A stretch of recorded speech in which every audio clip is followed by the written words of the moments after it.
ডিম আর ছিল একটা করে পরোটা। আমি কিন্তু হাফ খেয়েছি।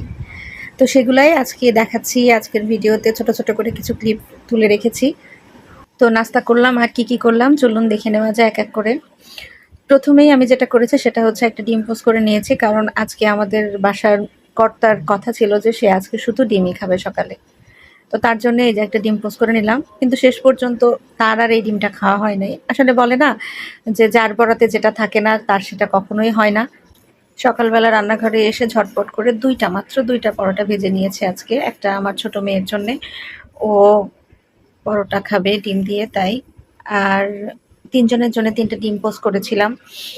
আর সাথে ছিল আর একটা পরোটা। তো ওই একটা পরোটাকেই আমরা দুজনে হাফ করে খেয়েছি। আজকে যে মাত্র ২ টা পরোটা বানিয়েছি, আমার বাসায় আটা নাই এমনটা কিন্তু না। আজকে আমাদের চিন্তা ছিল সকাল থেকেই কার্বোহাইড্রেটটা কমিয়ে দেব। প্রোটিনের পরিমাণ বাড়িয়ে দেব আমাদের ডায়েটে। কিন্তু শেষ পর্যন্ত কি হলো?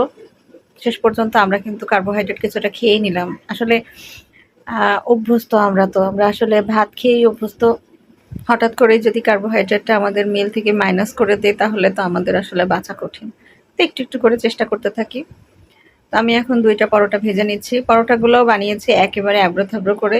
এটা প্রপার কোনো পরোটাই হয় নাই। এটা আসলে রুটি বেলে রুটিটাকে তেলে ভেজে নিয়েছি। এটাই আমি পরোটা বলছি। কারণ শুধু যদি রুটি করতাম তাহলে ছোট মেয়ে একদমই খাইতে চাইতো না।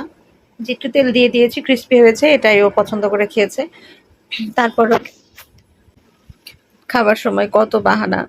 তা একটা পরোটা ভেজে একটা ডিম পোস্ট দিয়ে তাকে আমি নাস্তাটা দিয়ে এসেছি। আর আরেকটা পরোটা ভেজে নিচ্ছি। এই পরোটা যে এত বড় হয়েছে, অনায়াসেই দুজন ভাগ করে খাওয়াই যায় আর পেটটাও কিন্তু ভরেই যায়।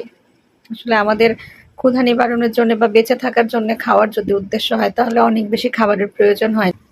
অল্প খাবারেও কিন্তু একদম সুস্থভাবে বেঁচে থাকা যায়। তো এই যে ছোট্ট বুড়ি আমাদের পরোটা আর ডিম খাচ্ছে।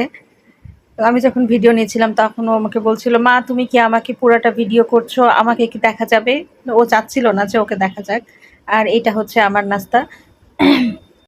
আর এটা হচ্ছে আমার সেই হাফ পরোটা। তো আমি এখন নাস্তা করব।